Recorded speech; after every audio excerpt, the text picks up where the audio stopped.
अगर अभी तक आपने द वॉइस को सब्सक्राइब नहीं किया है तो प्लीज़ अभी सब्सक्राइब करें। हेलो फ्रेंड्स, मैं Firoz Memon, the voice channel में आप सबका स्वागत है। 21 सितंबर को जो हादसा हुआ भिवंडी शहर में, तो उससे सिर्फ शहर ही नहीं, उससे पूरा स्टेट, पूरा देश हिल गया। हमने देखा किस तरह कुछ लोगों की लापरवाही की वजह से 40 से ज़्यादा जानें चली गई, और अब हर एक नेता, हर एक पॉलिटिशियन आके ब्लेम गेम चालू कर दिया। जो रूलिंग पार्टी है वो अपोजिशन को ब्लेम कर रही है, जो अपोजिशन है वो कॉरपोरेशन को ब्लेम कर रही है, जो कॉरपोरेशन के अधिकारी है वो लोग बिल्डर को ब्लेम कर रहे हैं, और जो बिल्डर है वो लोग लोगों को, टेनेंट को ब्लेम करते हैं कि इनकी वजह से हुआ या इनकी वजह से हुआ, इनकी लापरवाही। लेकिन आज हमारे साथ में एक खास मेहमान है जो कि इसकी जो टेक्निकलिटीज़ है वो उसके ऊपर बात करेंगे कि आखिर बिल्डिंग क्यों गिरी, उसके ऊपर क्या प्रिकॉशंस लेना चाहिए, और आने वाली जो भी भिवंडी के अंदर जो ऐसी बहुत सारी बिल्डिंग है जिनके ऊपर जो खतरा मंडरा रहा है, तो उनके ऊपर क्या सेफ्टी मेजर्स लेने चाहिए, क्या प्रिकॉशंस लेने चाहिए। तो हमारे साथ में आज बात करने के लिए है कॉरपोरेशन के पैनल इंजीनियर जावेद आज़मी साहब। तो हम उनसे बात करेंगे। तो सबसे पहले तो आपका बहुत बहुत स्वागत है हमारे चैनल में।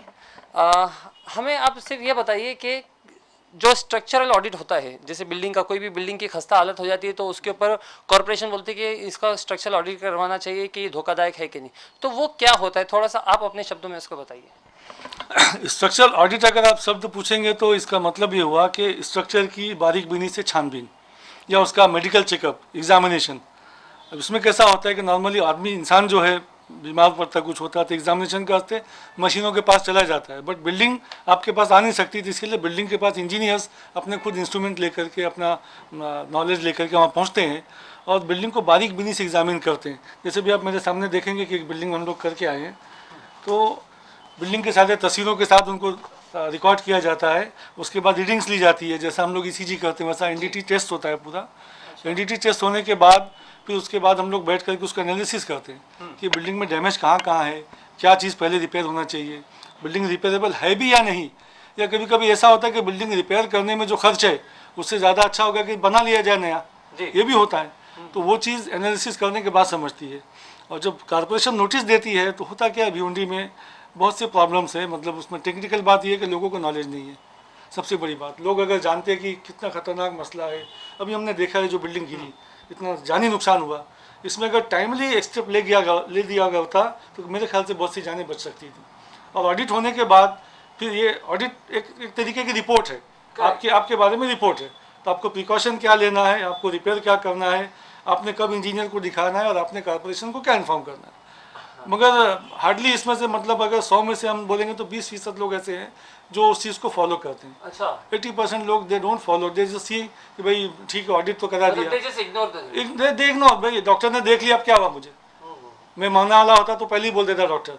भाई ऐसा नहीं है, बिल्डिंग देखने के बाद मतलब। और दूसरी जो सबसे बड़ी चीज़ है, ऑडिटर के ऊपर जिम्मेदारी आ जाती है। अच्छा, तो ये बिल्डिंग जब आपने इंस्पेक्ट किया तो इसमें आपको क्या कमियां नज़र आई कि किस वजह से गिरी थी करके, ये मतलब जो अभी हुआ जिलानी बिल्डिंग, इसमें एक सबसे बड़ी चीज़ थी कि एज है उसकी, लगभग 36 से 40 ईयर्स के बीच का जो बताया गया मुझे, उतनी एज है उसकी। उसके बाद में रिपेयर मेंटेनेंस नहीं था, बिल्कुल नहीं, मतलब ना के बराबर बोल सकते हैं। क्योंकि यू कैन नॉट इमेजिन के ड्रेनेज का पानी आपके फुटिंग में गिर रहा है, और आप चाहते हो कि बिल्डिंग सस्टेन करे। हाँ, मेंटेनेंस नहीं था। उसके बाद नीचे ग्राउंड फ्लोर पे लूम चलते थे, पता नहीं कब बंद हुआ, मुझे मालूम नहीं। नॉर्मली होता क्या कि बिल्डिंग जो लूम्स की जो वाइब्रेशन होती है उससे बिल्डिंग पे असर पड़ता है। लेकिन at the time of design अगर आप हमको बताओगे इंजीनियर्स को कि हमको लूम चलाना है तो उस टाइप की बिल्डिंग बनती है, ऐसा कोई हार्म नहीं है। बट आप रेसिडेंशियल बिल्डिंग बना के शायद लूम चलाओगे तो शायद गड़बड़ है उसके अंदर में। और उसके बाद में क्या, मेंटेनेंस प्रॉपर टाइमली रिपेयर अगर हो जाता था, वो हो सकता है कि मतलब ये हादसा इतना वर्स्ट नहीं होता था। हम लोग ये नहीं बोल सकते कि बिल्डिंग गिरेगी ही नहीं, क्योंकि जब एज होगी तो आदमी मर जाता है तो बिल्डिंग की क्या गारंटी है। अब लेकिन ये कि 36 साल की एज मतलब कंप्लीट नहीं हुई थी उसकी, जो बता रहे। और मेंटेनेंस का पार्ट मुझे लग रहा है ऐसा कि थोड़ा सा उसके ऊपर ध्यान बहुत, समझो ना, नहीं दिया गया। कम नहीं बोलूँगा मैं, नहीं दिया गया। तो सर भिवंडी में आगे कोई ऐसे हादसा ना हो तो उसके लिए क्या सेफ्टी मेजर्स या क्या प्रिकॉशंस लेना चाहिए। अच्छा, बहुत अच्छा क्वेश्चन है आपका। मैं मतलब आपको मुबारकबाद दूंगा कि आपने कम से कम इस इशू को निकाला है। क्योंकि क्या है, हादसा हो नहीं उसके लिए बहुत सी तदबीरें हैं, बहुत से आइडियाज़ हैं जिसके ऊपर अमल करके बिल्डिंगों को बचाया जा सकता है। और मेरा बोलना ये है कि knowledge is always increasing when you share. तो मैं हमेशा चाहता हूँ कि लोग मुझसे पूछ करके बात करें कि भाई क्या करना चाहिए। बिल्डिंग में जब रिपेयर होती है या बिल्डिंग ख़राब होने लगती है तो ऐसा नहीं कि इंजीनियर ही देखेगा तो पता चलेगा, वो आपको भी पता चलेगा। आप बताइए, इस बिल्डिंग में घास उग गई है, ये देखिए मेरे पास फोटो, हाँ, ये आपको दिख नहीं रहा है क्या? तो हर आदमी को दिख रहा है ना जो उसमें रहता है। तो they should take care of themselves also. और नहीं जमता है तो इंजीनियर को बुलाएं या कॉन्ट्रैक्टर्स को बुलाएं कि भाई मेरे को बनाना है, पानी का लीकेज है, माइनर लीकेज है या वाटर प्रूफिंग लीकेज है। अच्छा, बिल्डिंग को कलर नहीं करते लोग बाहर से, कलर जो है पानी के ज़रिए जो है बिल्डिंग के अंदर सीपेज होता है और वही मेन जड़ होता है। और स्टील के लिए हवा और पानी दो चीज़ जहर है। स्टील हम लोग इसीलिए उसको कवर करते हैं कि उसको हवा और पानी नहीं लगे। अब ये लोग बिल्कुल ध्यान देते नहीं। और प्लस एक नेचर का लॉ है कि आप जानो कि नहीं जानो, नेचर अपना काम करेगा। और मतलब ignorance of law has no excuse. जिसने जो मैं समझा कि इग्नोर कर दूंगा चलेगा, दुआ मांग लूँगा, तो दुआ मांगने से काम नहीं होगा। जो चीज़ की दवा, जो चीज़ का ट्रीटमेंट, जो चीज़ का इलाज है उसको करना चाहिए आपने, उसके बाद ऊपर वाले पे विश्वास करो। ज़्यादातर बिल्डिंगों में, अच्छा इस चीज़ में हमने देखा है कि पूरे भारत के जो लोग हैं, जैसे अपने भिवंडी को बोलते हैं मिनी हिंदुस्तान, तो लगभग मैंने 900 के ऊपर बिल्डिंगें देखी है। तो इसमें समानता एक चीज़ देखी है मैंने कि एवरीबडी सेज के मेंटेनेंस काय को देने का। क्यों? मैं तो घर पट्टी भर रहा हूँ, पानी पट्टी भर रहा हूँ और मेरे खर्चे तो हो रहे हैं, पावर बिल भर रहा हूँ, मेंटेनेंस क्या होता है? तो लोगों को समझना पड़ेगा कि मेंटेनेंस क्या होता है। आपको बुखार आता है तो आप बराबर डॉक्टर के पास जाते हो, आपकी मोटरसाइकिल ख़राब होती है आप बराबर मैकेनिक के पास जाते हो। What about the building? इसको कोई सोचता नहीं है। हम सजेशंस दे करके रिपोर्ट में लगा के दे देते हैं। अब उसके बाद उसका फॉलोअप करना मेन जिम्मेदारी उनकी जिन्होंने रिपोर्ट करवाई है। लोग कॉर्पोरेशन को बोलते हैं, कॉर्पोरेशन सेकेंडरी चीज़ हो जाती है। रिपोर्ट सबमिट ये करेंगे तो कॉर्पोरेशन एक्शन करेगी। ये लोग अपना ध्यान देते नहीं, वो सब चीज़ को भूल के रह जाते हैं। फिर जब ऑल ऑफ ए सडन कोई मेजर चीज़ होती है तो हमको याद करते हैं। जैसे पद्मानगर के एक वाक़या मैं आपको बताऊं कि एक जगह हमने बोला कि ये रूम में कोई रहना नहीं। तो क्यों बोले सर? तुम्हारे देखो स्लैब गिरने का ऐसा दिख रहा है, बिल्कुल कोई रहना नहीं, फ़ैन भी चालू मत करना। हो गया, मैं भूल के चला आ गया बोल करके। 1 साल के बाद वो आदमी यहाँ पे आया, he started crying in front of me, sir आपने मुझको बोला था और मेरी बच्ची मर गई। बोले मैं आपकी बात माना नहीं, मेरी बच्ची मर गई। बोले पंखा गिर गया बोले ऊपर से। तो मेरा अभी आपको मैं क्या बोलूँ, अभी आपका तो दुख है, वरना मुझे गुस्सा आ रहा है आपके ऊपर कि आपने जानबूझ के मतलब ये किया ना। और मेरी बात को ध्यान, मैंने बोला आपने कुछ रिपेयर किया था क्या?